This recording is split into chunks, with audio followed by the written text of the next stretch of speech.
Hi everyone, this is Philosophy with People with Ben Burge and Stefan Bertram. People will often ask on Reddit Ask Philosophy, like, why aren't there any philosophers anymore? To which the response is, I mean, there are, but then people will come back, well, why aren't there philosophers who are big as Hume or Kant or whatever? And instead, these are all people from the past. To which the answer partially comes from kind of these philosophers' legacies are played out, while the legacies of 21st century philosophers obviously aren't.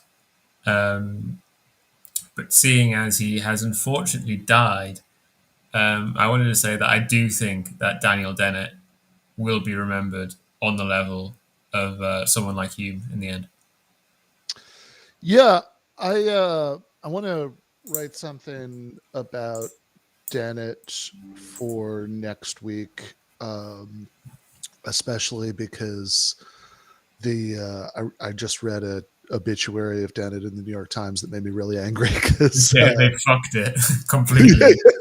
yeah, they like had like really basic misunderstandings of like some of his most important views. Getting it directly And backwards. yeah, um, like it sort of they basically mixed up his position on consciousness with the Churchlands, and they said he didn't believe in free will, which is amazing. One of the world's most famous compatibilists.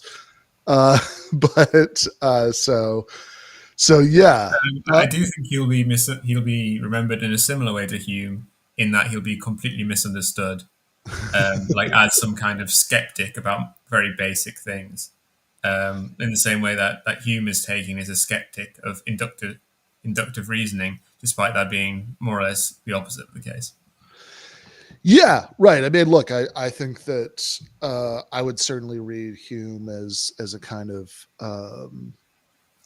certainly like an externalist about some kinds of knowledge, but that's very different from being a skeptic, right? I mean, like in the inquiry concerning human understanding, he like he does he raises all these skeptical problems about our knowledge of causation and induction, but then says only like this word for word, only a fool or a madman would actually think that we didn't have these things, right? Yeah, So yeah. like I think the most natural reading is that he thinks that we do, he just doesn't think that we sort of have full internal access to how we do. And if you don't read him that way, it's very hard to make sense of a lot of his most famous arguments because Yeah, like uh against miracles. yeah, exactly, right? Like he clearly believes that we have knowledge of cause and effect physical laws. The stuff about miracles, the liberty and necessity chapter about determinism, and the stuff about determinism and inquiry concerning human understanding.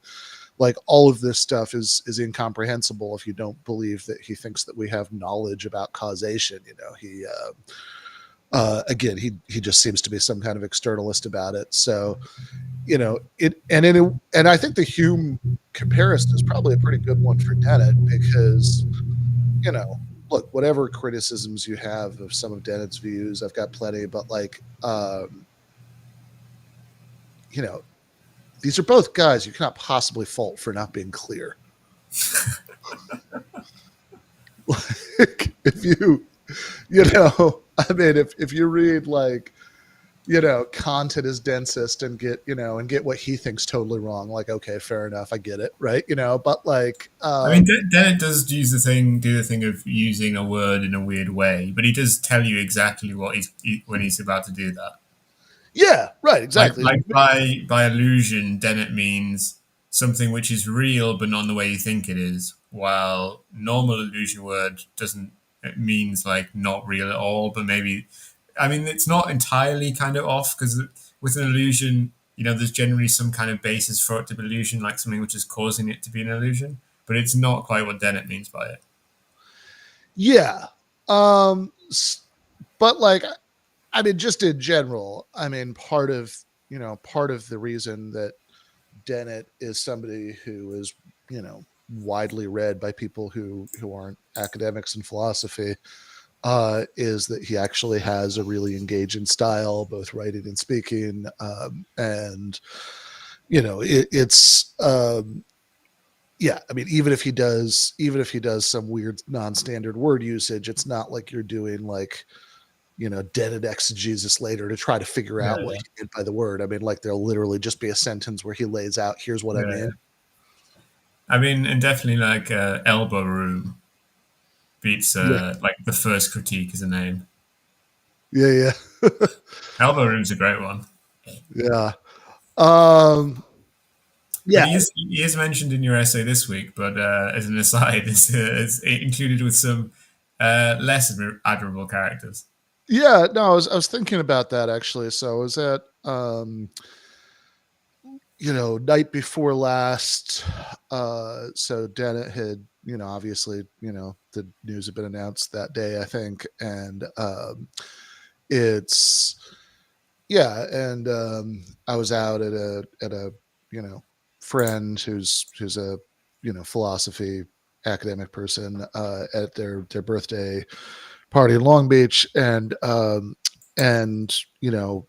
we were talking with one other philosophy person there about Dennett, and one thing that we did all agree on is that he was by far the least objectionable of the four horsemen, right? Of new atheism, because you have Sam Harris, who just has like a sort of who has like just a kind of total wrongness that's like sort of impressive in a way that like Sam Harris gets nearly everything wrong.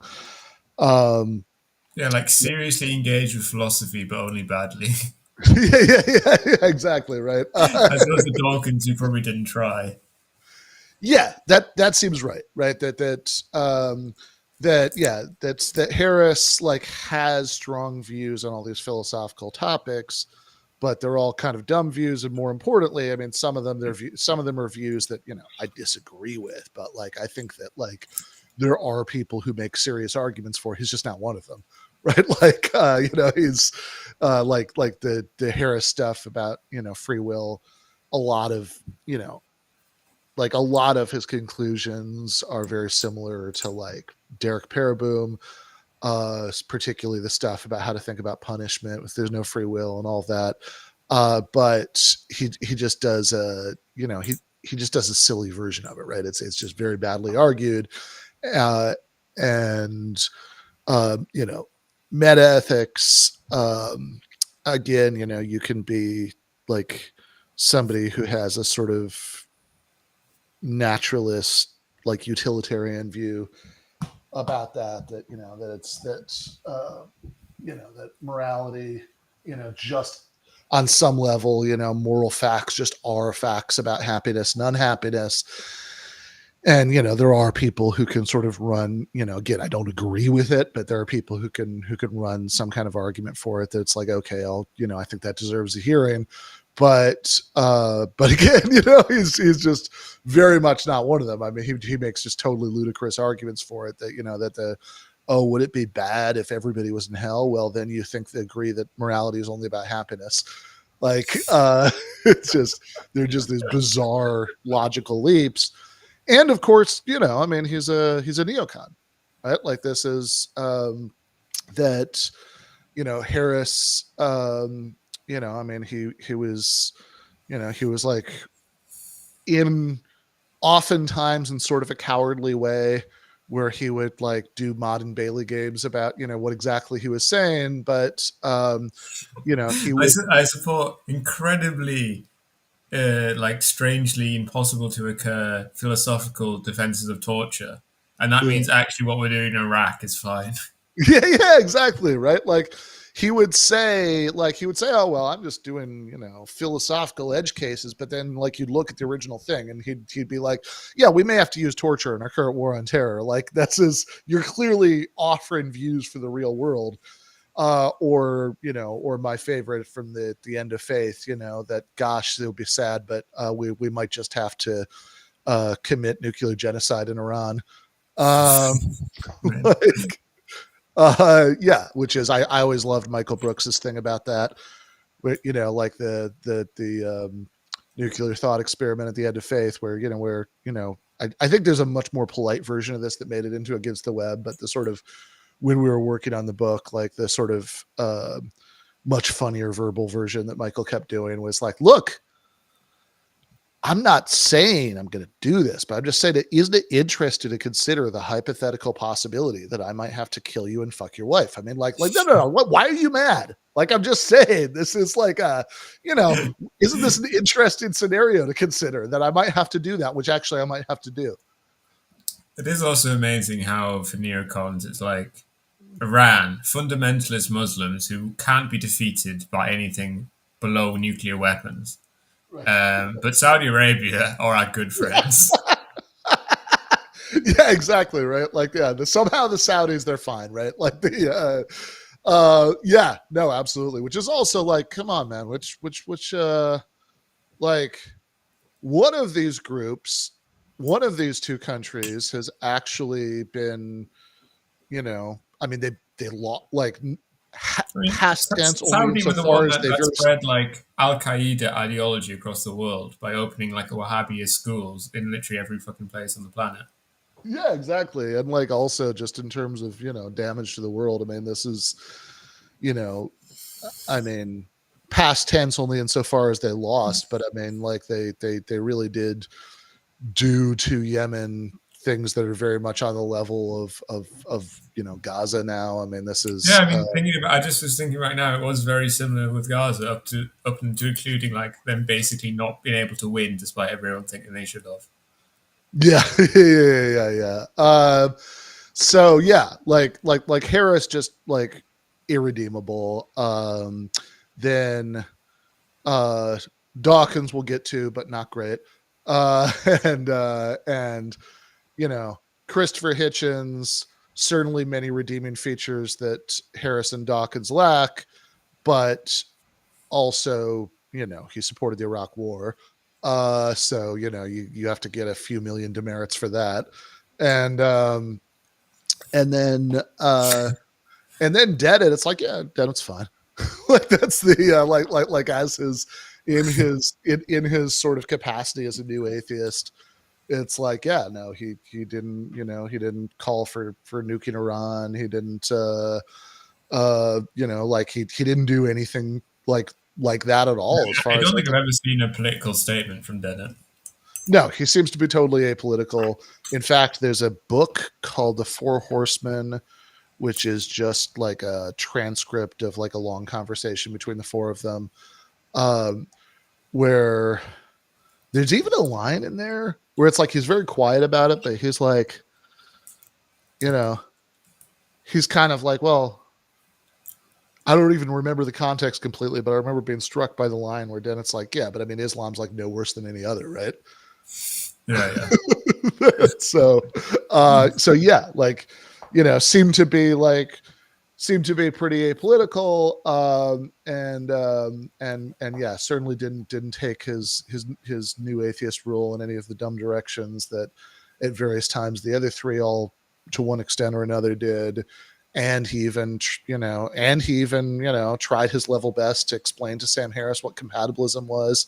So, like, Many virtues. basically benign Oh, I figure. was going to say, Ben, this is going to be my opening joke, but I forgot. Um, do you know what Dennett's last public appearance was? No, I actually don't. Jordan Peterson interview. Oh, that makes sense, because that was just like a few weeks ago. Yeah, it was Yeah, 11 days ago. yeah. So Alpha, God damn it, you got to get a shorter name for this. Anyway, that guy says in one of his books he called himself an ACLU liberal. Actually, interestingly enough, he might have had, even though he didn't really publicly pronounce on politics much, he might have had slightly better sympathies than that. So the two things I know point in opposite directions, but one, apparently, like his dad was in the CIA, and he had, like, he partially grew up in like Beirut because like his dad was doing CIA stuff there. Mm. And in fact, I believe his dad this, I mean, the story as I heard it, right? This is just something somebody told me the other night, so check this. But like, I believe his dad is like when the CIA, like, because there's the OSS and then the CIA, when they started doing like the stars for like the CIA agents who died in line of duty. Apparently, Dennett Senior was like the first star, and he may have even had Christ. something. Yeah, he may have even had something to do with one of the with the installing the Shah. So the Dennett family overall, right, may have had a very bad impact in the world. But on the other hand, I will say, I think I can say this. I don't feel bad violating the privacy of the recently deceased when it reflects well on them. Um, a friend of mine showed me a email he'd sent to Dennett where he was like, "Hey, given that Jerry Cohen talks about functional explanations and Karl Marx's theory of history, do you think that, what are your thoughts about that? Do you think that like tools from the Dennettian toolbox could be used to help, make sense of analytical Marxism?" And Dennett's response was like surprisingly positive. I mean, he didn't have like a worked out view, but he was like, it's been a long time since I read any of Cohen's books, but I remember reading his main works with great interest many years ago. I think you may be right. So, Cool. yeah, so it's possible that there were some sort of socialist sympathies in there somewhere, but like, whatever. Even even at the worst rating, he seems to have been, thoroughly inoffensive politically, which is much better than you can say about his three friends. But I Which mean, today we're talking about Dawkins' Christian sympathies, which is a sad place for him to end up. I know. So yeah, Dawkins had said, yes, indeed, something that cannot be said for the other horse people. The Dawkins, yeah, so Dawkins has been in the news, and I will note that he only ever seems to be in the news these days when he said something dumb. Like he used to be all over, the discourse. I kind of mentioned at the beginning of the essay, the example I always think about is there's a old episode of Family Guy, from the New Atheism era where Brian, has like a meet cute with one of his girlfriends because they're both reaching for the same copy of The God Delusion at Barnes and Noble, right? So it's like this is like he used to be everywhere, he and the other horse people were celebrities at one time, but now they're sort of, Dawkins is sort of treated more as a sort of, oh yeah, you remember this guy, right? Well, he just said something dumb. He's getting goofy on Twitter. Yeah, exactly. What was that one where it's like I saw an out and homeless guy, and he didn't have a sign asking for money. He had a sign saying, "I need a fat bitch." What could this mean? I mean, much like the point earlier about people misinterpreting Hume and Dennett, I think that the band's been pretty clear about his request. Yeah, I think there's clear inductive evidence for what he wants. Yeah. I mean, it's just, he's telling you. But yeah, no, no, his Twitter is amazing. I mean, my all-time favorite is his review of Kafka's Metamorphosis. It's, Kafka's Metamorphosis is called a major work of literature. Why? If it's science fiction, it's bad science fiction. If, like Animal Farm, it's an allegory of what? Scholarly answers range from pretentious Freudian to far-fetched feminist. I don't get it. Where are the emperor's clothes? So, I mean, this just indicates again that Animal Farmers are babies. If you could get that. I mean, I guess Kafka really should have had Gregor Samsa like say at the end, break the fourth wall and say, just to be really clear, right? I'm Leon Trotsky. Yeah, just yeah, spell out the yes, like that's how literature should work, right? Like there should be a very neat lesson that is explicitly explained to the reader, So there's no confusion about it whatsoever. So awesome. But yeah, Lots of there's those in the Bible. yeah, right there you go. Which so yeah, most recently, Dawkins. Um, Dawkins has been in the news for a set of comments he made about Ramadan being celebrated on Oxford Street, which this sort of takeaway that people like was sort of most discussed in the news was his use of the phrase cultural Christian to describe himself, which I actually think is like sort of the least crazy part of it. Like, because that's, look, there are things you could mean by that are fine, right? Like, that's, I mean, this is kind of like, I mean, even Hitchens, right? In his memoir, Hitch 22, he has a line, and I think there's like a footnote about this where um, he sort of jokingly refers to himself as a Protestant atheist, and says about his brother Peter that I could just about imagine Peter becoming an atheist, but I can't imagine him being a Catholic. And,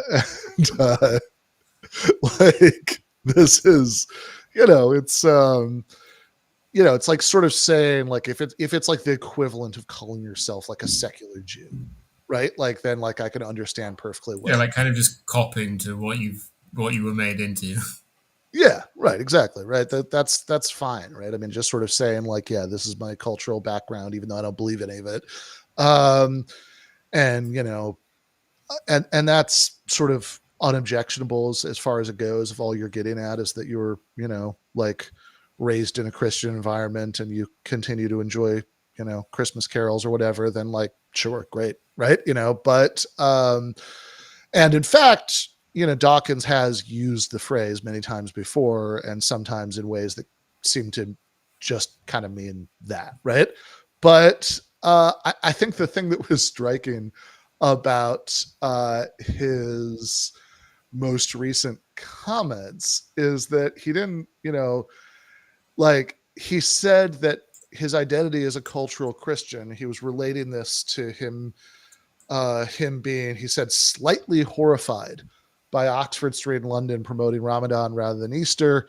And in explaining this, he said that Christianity is a quote fundamentally decent unquote religion, while Islam is not, and justified this contrast by saying that the holy books of Islam are hostile to women and gays, which They're like 60% the same book.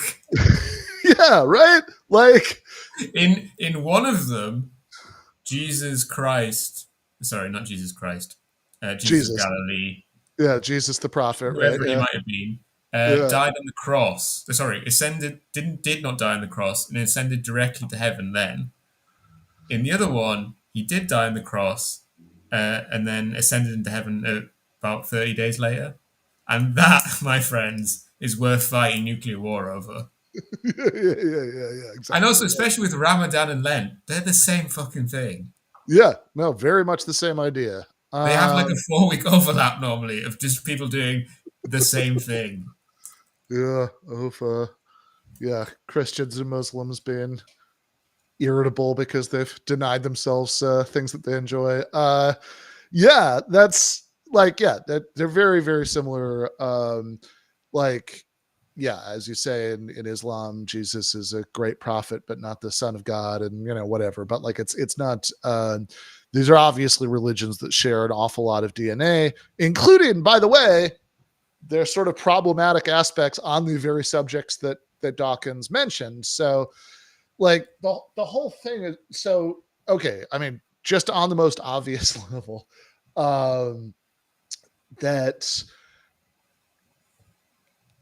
okay, I don't really think that like Christianity or Islam is in some like essential way, committed to sort of reactionary cultural politics on, gender or, sexuality, if only just because all of these religious traditions are so Oh, vast. plenty of them don't, especially on the Christian side, right? So it seems Yeah, just a bit silly to try and insert.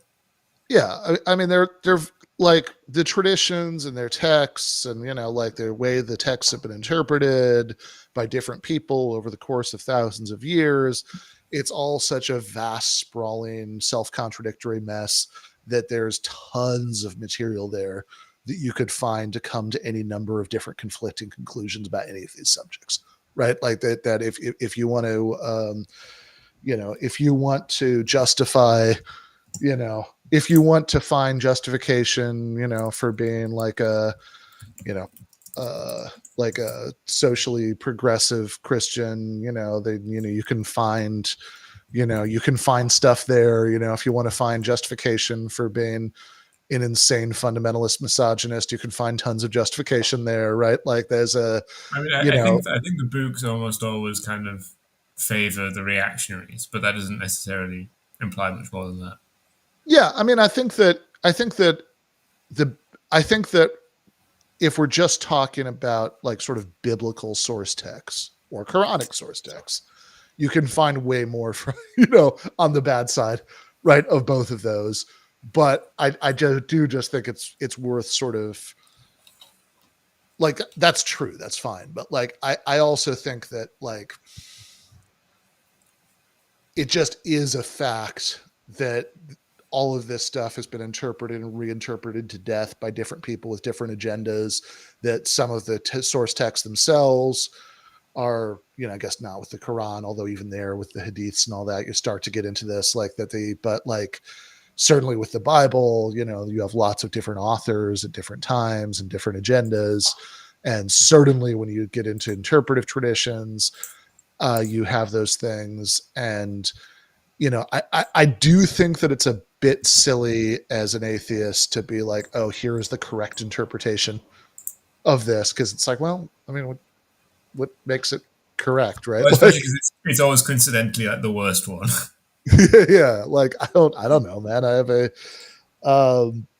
there's like, it seems like, given the premise that these are sort of historically contingent human inventions, then, there's sort of, yeah, look, I think you can use the language of this tradition to say lots of different things. And I'm not really that interested in sort of essentializing any of it. Right. But that said, if we're going to play that game with the Quran, let's be consistent, right? And play it with the Bible too. And, if you're going to say, yeah, the Quran and the Hadiths have like lots of material to support the sort of conclusions about women and gays that Dawkins is worried about, that's like, well, look, it's not like the Bible isn't full of that stuff, right? Like, I mean, as you say, the Quran is mostly, a lot of it's cribbed from there anyway, right? Like it's not. Yeah, I mean, and if we're doing like hadith stuff, then like there's plenty of statements from church fathers, early church fathers, who are like, no, Jesus didn't mean treat women nicely and give away all your money. Don't worry about it. Yeah, exactly. Like it's, I would The think camel and the needle are just metaphors. exactly. Yeah. They have, when Jesus said, this is my body and this is my blood, that was literal. But when he said, give away your money, that was a metaphor. Yeah. Like, look, there's tons of biblical misogyny and condemnation of same-sex acts and all that stuff. There's tons of that stuff. Any hellfire preacher would be happy to quote it for you. And I would have thought any Richard Dawkins style militant atheist would be happy to quote it for you, right? I'm sure he has. I'm sure he has, right? What is he doing? And all I can conclude is that he's just kind of repositioning himself in the culture war, that times have changed pretty considerably from when new atheism was a thing. I'm looking at the God Delusion now, and in chapter 8, which is called "What's Wrong with Religion? Why Be So Hostile?" There's a section it was just called "Faith and Homosexuality." Yeah, right. I'm sure that chapter is full of about how nice they are. Yeah, it's definitely not going to be about how actually how actually real Christians are all for gay rights. That is not going to be the conclusion of that chapter. Yeah, no, it's so it, like it's so fucking silly, and you know, and I think that I think in a lot of ways this kind of feels to me like, if new atheism was like, you know, a sort of piece of cultural roadkill that you weren't sure was quite dead yet, right? This kind of feels like the last twitch, that like, okay, that's that, right? That's all she wrote. And I don't particularly mourn it, but I do think it's interesting to think about the contrast between this sort of high profile public atheism we got, right? That was encapsulated by figures like Richard Dawkins, and a sort of, let's say, a not too distant timeline where we can imagine public atheism, that's high profile, looking very different, right? That, like, and I think there are probably very explicable reasons we got what we got and not the better one, but and I get into that at the end. But like, I think that in a certain sense, it was always possible that we could have gotten something way better than this, which is where, I think of the late Quentin Smith, who is somebody who, who had, in certain respects, kind of um, anticipated that new atheist moment, but just in a vastly smarter way, than any of those people really did. I mean, like I said, I think obviously Dennett is was by far the best of the four, but like, although also maybe the least high profile of the four, right? That at the time, that there were no, like, Daniel Dennett was never a character on South Park, right? That's that never happened. Like, he seemed to sort of capture the imagination, much less than the other three, in particular, much less than Hitchens and Dawkins did. Um, but yeah, but I think, I think Quentin Smith is somebody who, like, several years before the sort of beginning of, the new atheist moment, I mean, the thing that, when I switched to talking about Smith in the essays, the first thing I mentioned is he was like the guest speaker at the Atheist Alliance convention in 1996. And if you read his speech that I link there and quote a bunch of in the essay, it's still available online. It's in, it's all done in a very, very popular, very accessible, kind of way, but I think that, but it's just sort of really strange to read it thinking about what we actually got with Dawkins and co. Yeah, Since, there were some fresh arguments you highlighted that I hadn't heard of before that were interesting. yeah, like he, because yeah, it's a combination of sort of actually fresh and original with, more standard kinds of arguments, but it's all like, the in a certain sense it's militant atheism, because it's sort of very like, um it's very like argumentatively aggressive atheism. But what it's really not is like politicized anti-theism, right? I don't get the sense that Quentin gave a shit about politics, at all, really, right? Like, he was really only interested in philosophy. And so, that is like, between that and the fact that, he's actually making distinctive arguments, it's really, it really makes you regret that much more that, what we got was Dawkins going on about the flying spaghetti monster, and how, there are more Nobel prizes from Trinity College and, Oxford, than the entirety of the Muslim world. um Which is like presumably a brilliant argument for Judaism. it's true too, right? Like, it's probably, yeah, good call. Wow, But it turns out that the Jews really are the chosen people. There really was a covenant with Abraham, and it's all true. yeah, exactly. Yeah, the Nobel Prizes prove it. Yeah, no, it's so like that. Whereas Quentin's actually, even in that popular speech for the atheist convention, is actually making really interesting points. Like he's talking about William Lane Craig's version of the first cause argument, and so like on the sort of basic level, if the first cause argument, like if the sort of easiest to understand version would be to say, well, everything has to have a cause, so the universe has to have a cause. Of course, there's a good reason that no philosopher who actually writes it down says that, because by the time you get to the point of writing it down, you probably realize that that doesn't work. Because if I always kind of think like give this to like interest students that this is sort of the philosophical equivalent of that intelligence test for dogs where you have like you put a blanket over them and see how many seconds it takes for them to shake it off, right? It's like how many seconds does it take to get to the obvious response, which is, well, hold on, if everything has to have a cause, then God has to have a cause. So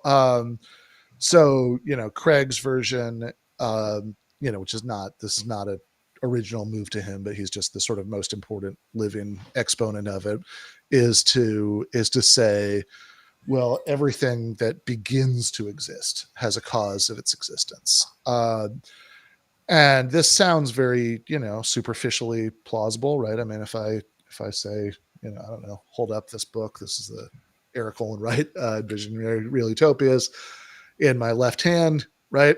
If an identical copy popped into existence in my right hand, that would be very surprising. You'd want an explanation. You wouldn't just accept that sometimes things like that happen. Would Um, it seem I was a sick video editor? yeah. Um, but but Quentin makes a really interesting point about this, which is that what is Craig doing here? He's trying to appeal to our everyday experience, like our day-to-day experience and our knowledge of science, to get us to believe this principle about causation. But there's this, what does cause actually mean here?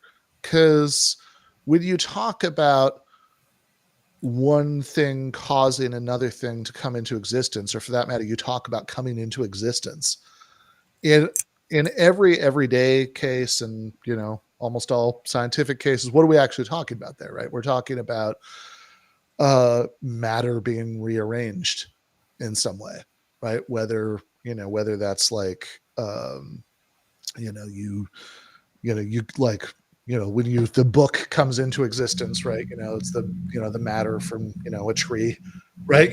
Being rearranged in various ways, or the more complicated way that matter is rearranged to make new human beings, etc., right? Like whereas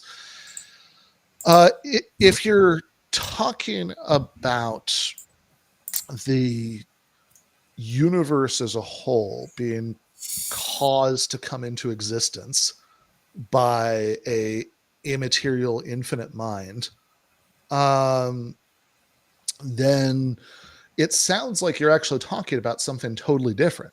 It's we're using the same words, but I mean it's you're not talking about the same thing as just like matter being rearranged in new ways. And notice that none of our everyday experience has anything to do with that, right? Like and the scientific theories for which we have the most evidence, etc. Like none of it, right? Like none of it has anything to do with that. So you're like this principle that you think is just obvious. Well, it's obvious. It sounds obvious because when you say it, we're thinking about one thing, Yeah. right? But then you're then trying to apply it to this completely new thing that's like a very stretched analogy to the first thing. So he says, look, I just don't see any reason to believe this, right? You need to give me some kind of evidence for whatever kind of principles you want to apply to this, because the evidence from science and everyday experience doesn't cut it in this case. Right. You need evidence for that sort of thing to be like, if there was wizards who could Yeah. create ex nihilo, but had to do like not things couldn't just purely be ex nihilo. There had to be like a certain cause for it to happen. Like a wizard had to do a certain spell or whatever for it to come into being. That would be evidence that everything kind of like and there was no other way of creating these sort of things. That would be evidence for the same sort of thing Totally. as is God creating ex nihilo. But sadly, we do not live in such a world.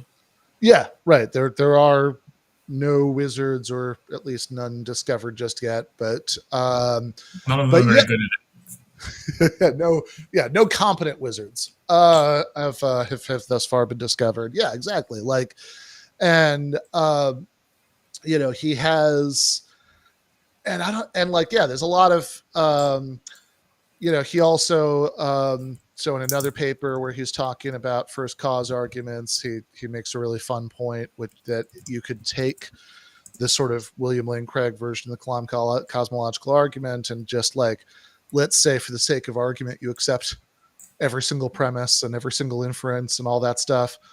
All right, fantastic. The universe as a whole has to have a cause.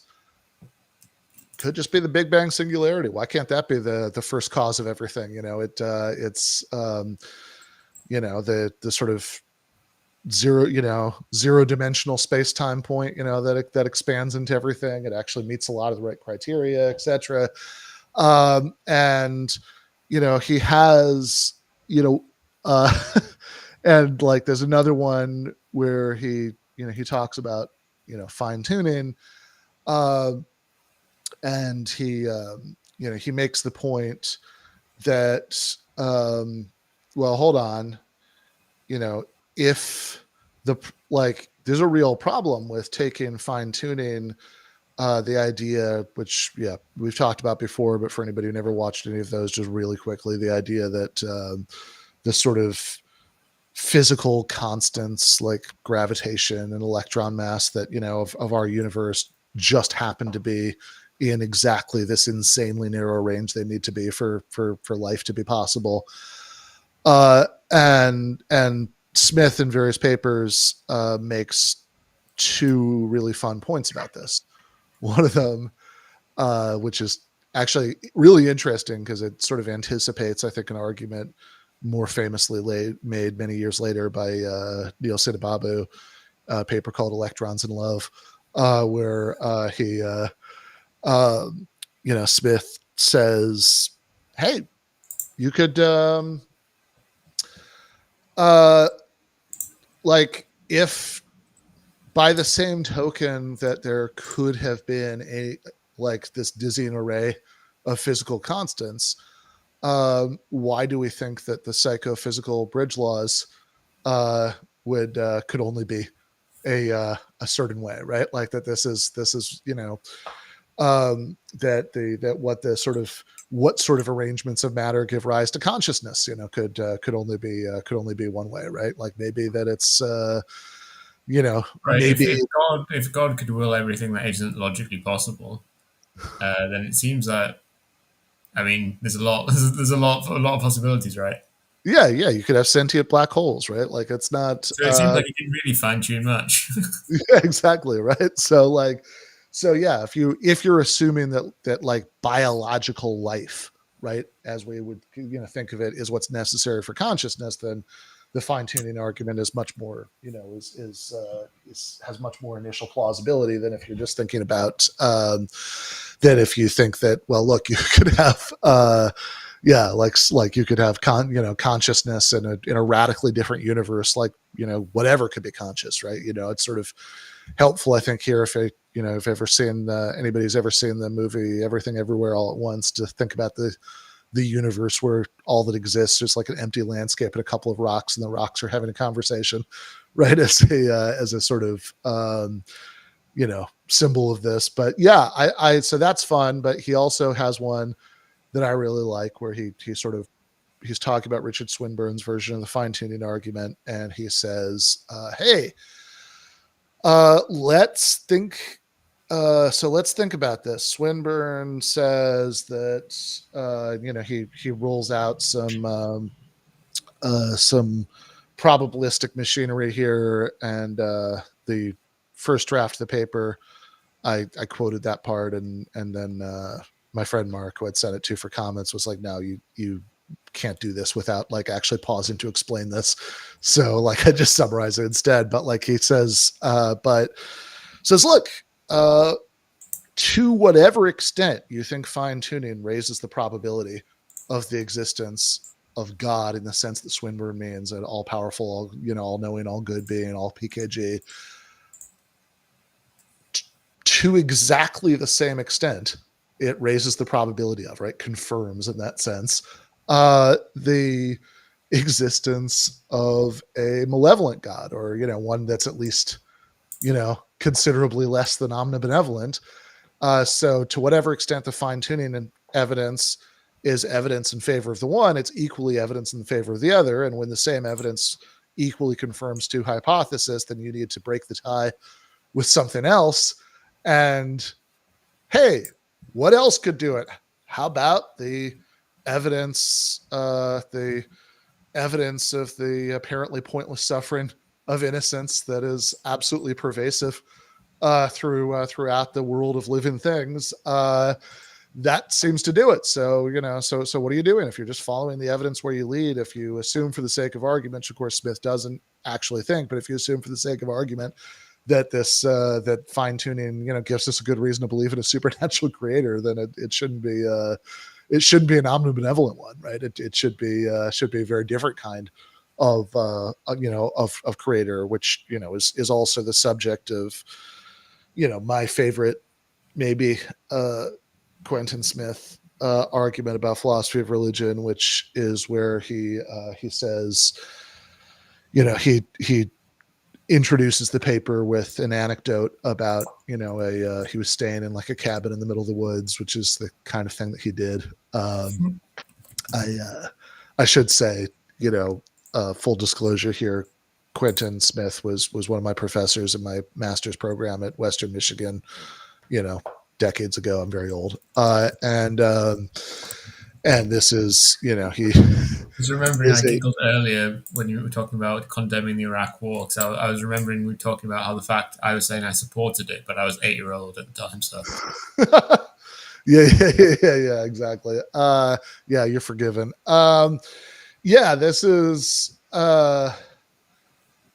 like, yeah, he had and I wrote an article when Quentin died. I linked there. People can read if they sort of want to read about the man's immense number of of personal eccentricities. But yeah, he was staying in a cabin in the woods, and he heard some animal hunting and killing another animal in the woods outside, and was really disturbed by it. And he made the point that's like, look, if you want a sort of stark example of a of for the problem of evil, this is a really perfect one, because it's not a one-off occurrence. It's not it has nothing to do with free will, right? No weaseling out of it that way. It's not like, I mean, in some ways it's like there's a classic paper by William Rowe about the problem of evil and kinds of atheism, where he has this example about like a deer in the forest who's struck, like there's a lightning strike that that ends up incinerating the tree that incinerates the deer. Is like, surely things like this happen, and so how can you explain this by any of the standard moves to explain the problem of evil? And Quentin's point here would be like, look, forget the one-off weird occurrence about the lightning strike. This is the entire history of living things, right? You like, or at least once it reaches a certain level of complexity, you have natural laws that have the effect of requiring some sentient creatures capable of pain and pleasure to brutally brutally kill and eat others in order to survive. I mean, this is maybe like I the mean, sort it is kind of funny hearing these arguments from people who are presumably omnivores. of well, I don't know, actually, in his Yeah, I don't case. know. He was At one point, he had a diet that was definitely vegetarian, but I don't know. I don't think that was for moral reasons. I think that was just for sort of bizarre personal reasons. I mean, Uh, especially back in the day, it was like people would go vegetarian for health reasons, and it wasn't really clear what those health reasons were or why it would improve it, but it was just health reasons. yeah. It's probably a really bad reason to do it because whereas you are, when I've had like students in ethics classes reflect on like Peter Singer's argument that everybody should be vegetarian. Uh, I'll often see them try to take refuge in health reasons why you have to eat meat, which is actually probably a little bit more plausible, although also pretty fucking silly because like there's Yeah. you know, there are obviously a multitude of very healthy and long-lived Well, it's non. even like, say there's a 22% health gain from not eating meat, and then you have to kill like 500 animals a year to live. It's like, well, this the math isn't mathing here. Yeah, To be exactly. clear to everyone, I am also an omnivore. I just don't think animal lives matter. Sure. Uh, yeah, I actually think they do. I'm just a hypocrite, but Which is in some ways more admirable, in other ways less.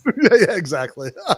So um, yeah, I have so those are like, and he's also like to sort of bring it around full circle to where we start, where we started after the Remember Indebted, by talking about Dawkins. Um, it's really um,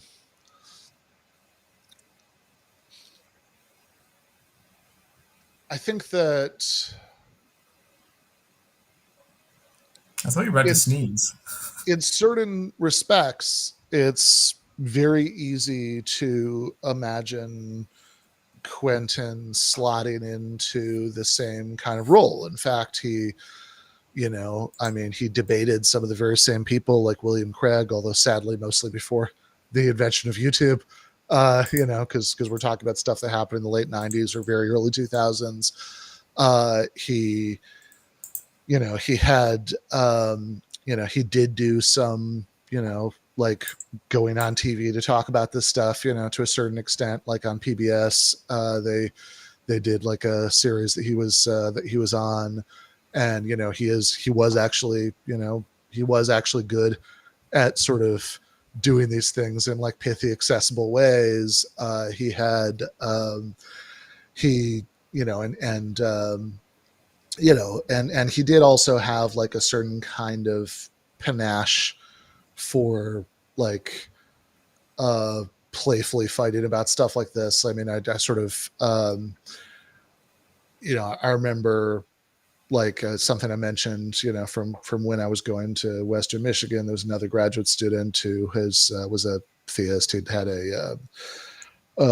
he was like a former Protestant seminarian, and there's a collection of essays by Quentin Smith and William Lane Craig, like sort of battling back and forth essays about the first cause argument. Basically, it's called Theism, Atheism, and Big Bang Cosmology, and in and so my friend got both men to sign his copy of the book, and Craig, um, in his inscription, he included a biblical quotation complete with chapter and verse. So, not to be outdone, Quentin included in his a quotation from the Genealogy of Morals, complete with the page number.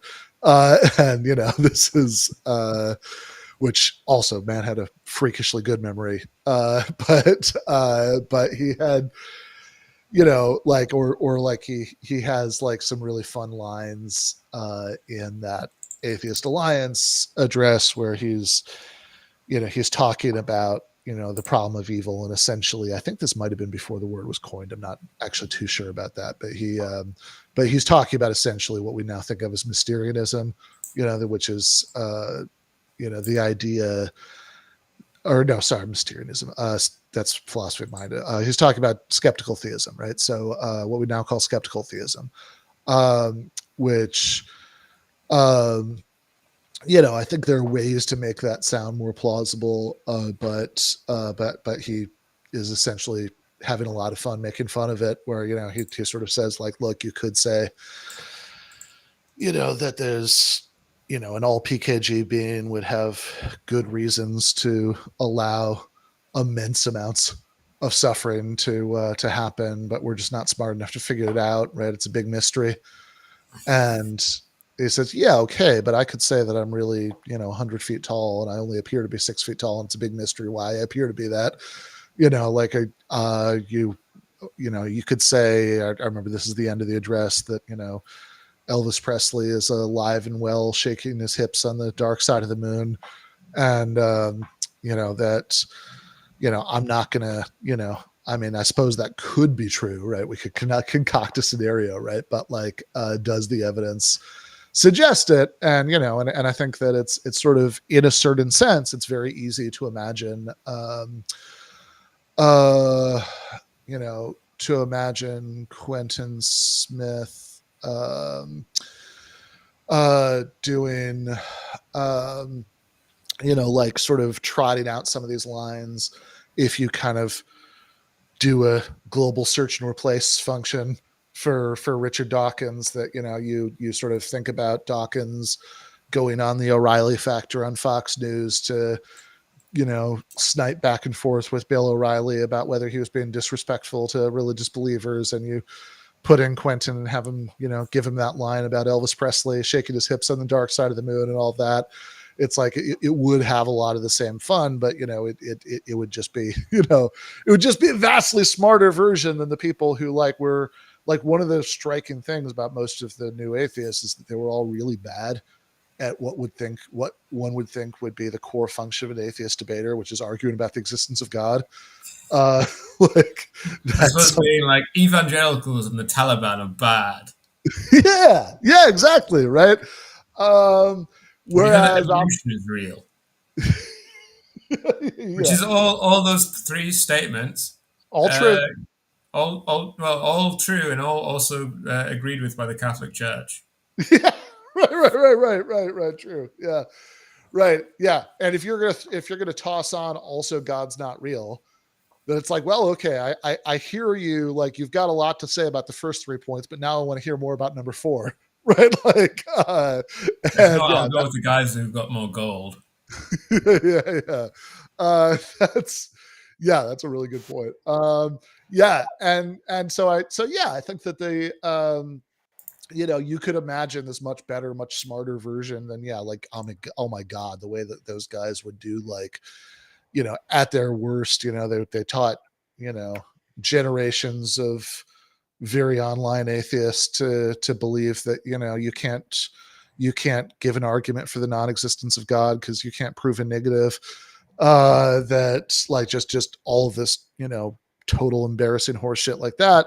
So you can't imagine this, like, vastly smarter, vastly, sort of philosophically better version of it.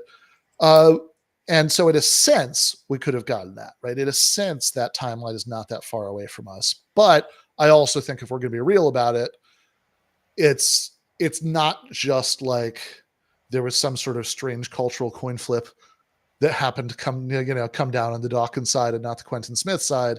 I think that the sort of cultural moment that fed new atheism could only have been satiated with basically something much more like what we got, right? That somebody who wanted to not just sort of argue, even sort of aggressively and with some swagger, argue that God doesn't exist and we should have, naturalistic ideas about metaphysics, but somebody who really wanted to, wage culture war against, right-wing evangelicals and scary Muslims and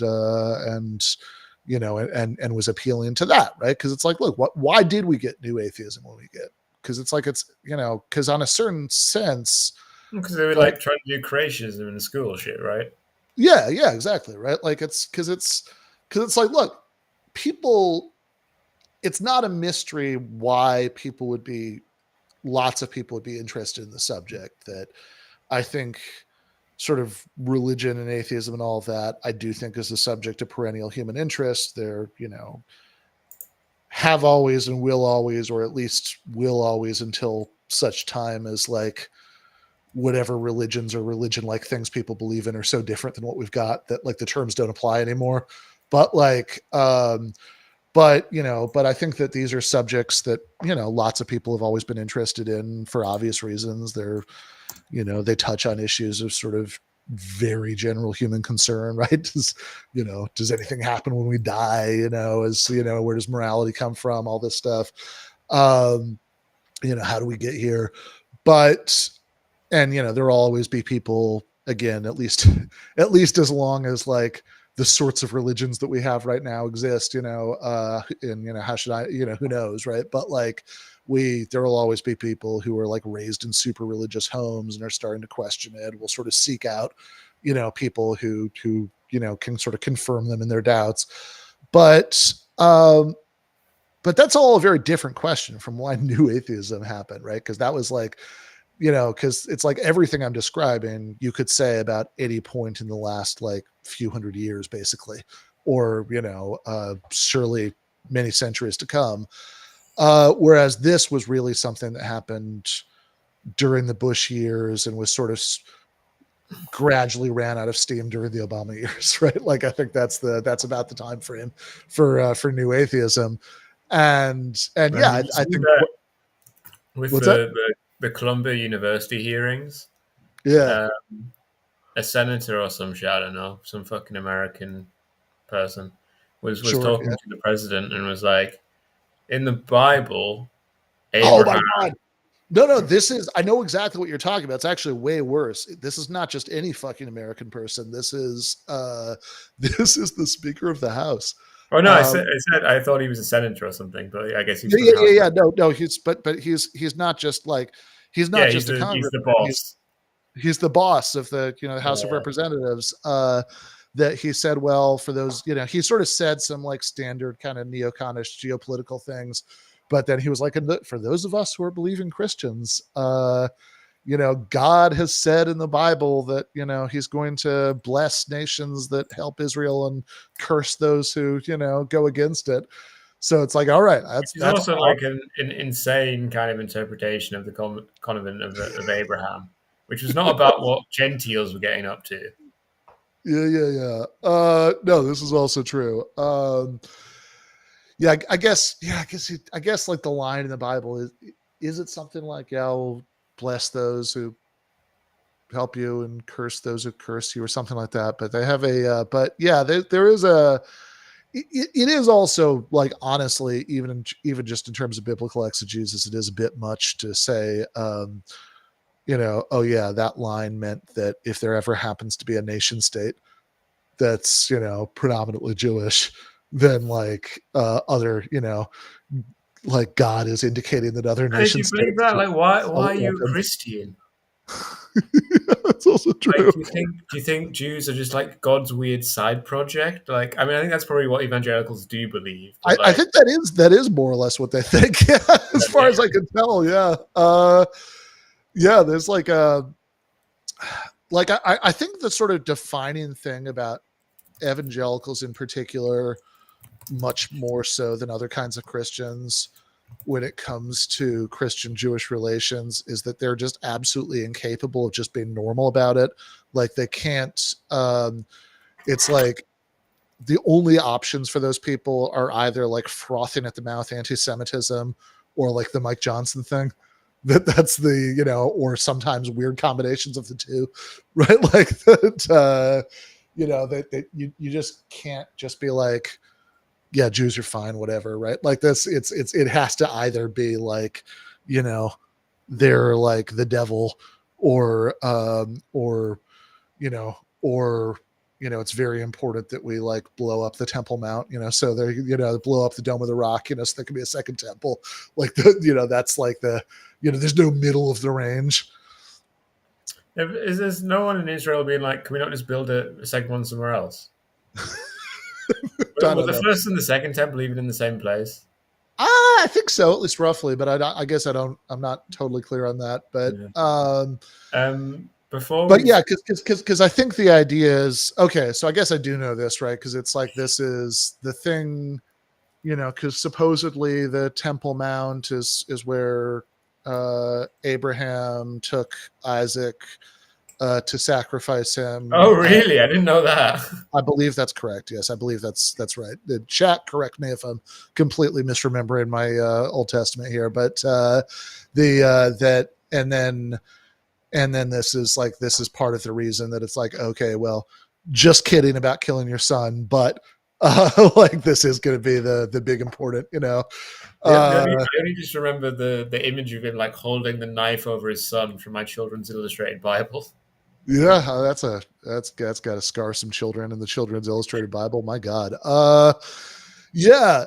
So yeah, this is so yeah. I mean, in some ways, it's kind of funny actually. I think that now, if there were going to be conditions for, I mean, it doesn't seem to be, which I think is fine. I don't necessarily want it to, but like, if there were conditions for a bit of a new atheist comeback, we might be entering into them between stuff like that Mike Johnson thing and the fact that we have all these red states that have passed like psychotic anti-abortion laws, and like I could kind of see it a little bit, but yeah, I mean the original new atheism, my read on it is it basically came from the convergence of two things, which are one, the fact that sort of Al-Qaeda style, like Islamic fundamentalist terrorism was a much greater concern back then and took up a lot more of people's, space in people's heads. And two, the fact that the sort of version of the culture war we had, in the US, and I do realize that, half of the four horsemen were British, but, these things tend to be, manufactured here and exported elsewhere. That the culture wars that existed then, it just had a very different shape to it. I think that the sort of standard liberal anxiety about the right in like the late 2000s, like mid to late 2000s, when like new atheism really bubbled up in a big way, wasn't so much that, right-wing Republicans are like racists, which is the sort of thing that, it's much more so now, right? Like, it was much more that they're like creepy evangelical theocrats who who want to, as you say, teach creationism in the public schools and ban abortion and put gay people back in the closet and all that stuff. And so I think that it was sort of more natural for people who, those anxieties were very big for them. And also everybody was thinking a lot about fundamentalist Islamic terrorism to sort of, which itself was like, I think sort of refracted through the culture war. Cause like if is the lesson like, oh, Islam is bad and Christianity is good? Or is the lesson like religion in general is bad, right? Like that was in some ways, the second one was sort of the lib version, of how to think about the war on terror. And yeah, I think to the extent that you bought into the Clash of Civilization stuff.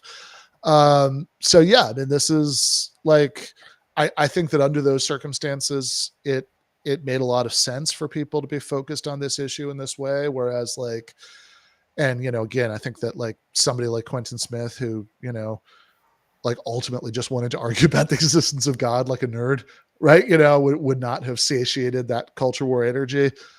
Sadly, it would have been so much better.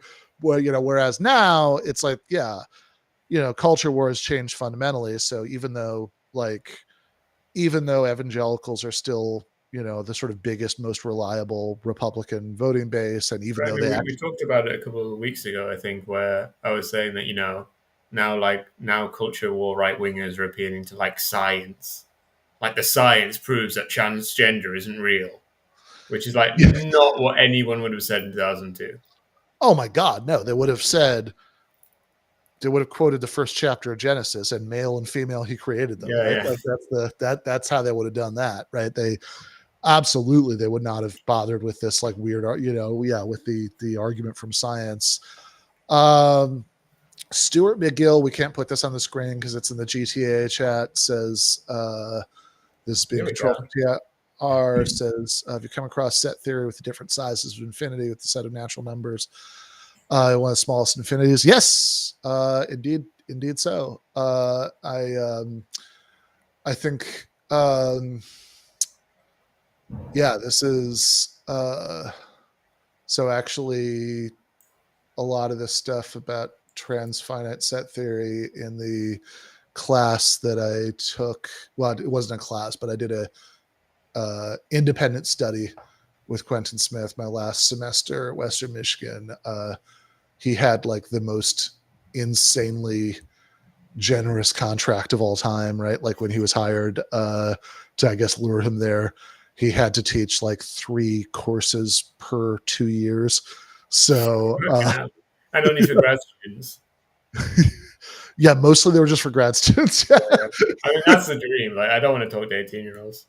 Yeah. Like I think they might have made him do like one of the 3 be like open to upper level undergrads or something. But yeah, this is like, so yeah, normally he would just come in on Monday nights. That was the night he would teach like 3-hour Monday night classes. So he only had to come into campus once a week. And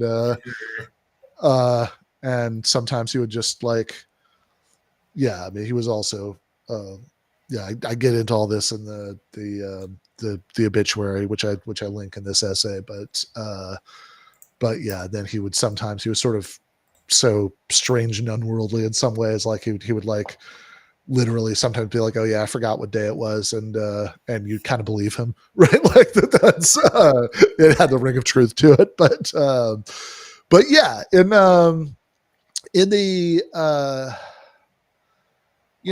I think that, but yes, in this independent study that I took with him my last semester about that book of essays with Craig, the Theism, Atheism, and Big Bang Cosmology, for the thing I wrote, there was a lot of stuff about transfinite set theory in there, because part of Craig's version of the cosmological argument, which is ultimately his version of the Kalam cosmological argument developed by like medieval Islamic philosophers, is saying, well, you can't have an infinite amount of time because there's supposedly these paradoxical things about infinities of like concrete things. And one of my big claims in the paper was just like, well, I mean, if you think about concrete infinities, yeah, they'd be incredibly weird and counterintuitive in lots of ways. Like the classic thing is like Hilbert's Hotel, the hotel with the infinite number of rooms and an infinite number of guests. Every single room is occupied. A new person comes in off the street and says, do you have any vacancies? And they say, no, but no problem, we've got you. And they just say, all right, we'll move the person who's currently in room, we'll move you into room 1, we'll move the person who was in room 1 into room 2, the person who was in room 2 into room 3, etc. And everybody can, nobody has to share a room, nobody has to sleep outside, even though every room was already occupied, which sounds incredibly wrong. But this is actually like in terms of like transfinite set theory, this is just correct, right? That this is and if you're imagining an infinite process of people changing rooms, you haven't quite wrapped your mind around how strange it is yet. Because if we put in an infinite PA system, so it can like, the voice can be piped into all the rooms at once, you could just say, all right, everybody has 5 minutes to move to the next room. Yeah, you could do it in like 5 minutes, whatever. Like it'd be exactly. Yeah, exactly. It'd be very easy. You'll be done. And that sounds wrong, but and that sounds like, yeah, that's not how reality should work. But my contention, at least in that paper, was like, yeah, okay, it sounds weird, but that's not the same as being paradoxical. It's not like there's nothing inconsistent about this. This is like a perfectly well understood branch of mathematics. It's just weird, right? But like sounding weird isn't the same thing as being, certainly logically impossible. I would, just say our sort of intuitive sense of how quantities should work is formed at the level of dealing with, right, what Quine calls, mid-sized dry goods, right, and Well, of Uh, course, an omnipresent, all-knowing, all-powerful, all-loving entity who lives in a causally connected space to us all, but is everywhere and can act upon everything at any time, is very intuitive. yeah, exactly. Right. It's like it's always the it's exactly it's a double standard that should be visible from space there. But I yeah, was going to say, like on skeptical theism, it feels like such a massive disaster for the theist outside of defending them from the problem of evil. Because you're like, well, how can we know what the result of this would be in the end, or whatever, or like why it's permitted? It's like, well, you argue that you shouldn't be allowed to be gay because God created my penis only for fucking bitches and making babies. It's like, how the fuck do you know? yeah, totally. Right. Like this is and it's also a bit of a suicide bomb in terms of evidence for theism. Right. Like it certainly deprives you. I mean, maybe this is a big problem, maybe it isn't, but it certainly deprives you of the ability to use any sort of design or fine tuning argument for the existence of God, because all of these arguments depend on the idea that we would know that God would prefer the universe to be this way rather than this other way. And it's like, well, you know, but by your own lights, you don't know that, right? Like like you're claiming that, you're claiming that we're just not going to be able to fathom the thoughts of God. And if that's true, right, we can't help ourselves to assumptions about what sort of intentions a being like this would have when we're arguing. Whatever evil the penis in this man's ass causes, in the end, it'll all work out. Well, can't think of a better note than that. What's on next week? Oh, we haven't decided. Yeah. So if we stay a week behind, it's going to be the one that went up today, which is a sort of you know friendly is a friendly but critical intervention on the abortion argument in Norm Finkelstein's book. I'll burn that bridge when I come to it. But if we catch up to the present, that would be again. I really want to write about Dennett because I'm actually because that New York Times obituary really pissed me off. I was actually sort of thinking of titling the obituary the New York Times pees on Daniel Dennett's grave, but we'll might come up with a different, more tasteful title by the time next Sunday rolls around. Yeah, I mean, I'm very tempted by both ideas, so we'll have to see. All right, fair enough. It feels like the Dennett thing should come next week, right? I can see that. Yeah. Yeah. It's also possible if we want to do the Norm one at some point that we could do, if we schedule out, it's possible we could get the man himself to join us for it. So that's worth thinking about. But since we are veering into doing an on-air production meeting, let's maybe just imagine how long the episode would be if Norm came on. Also true. Bye, everyone. You can look forward to that.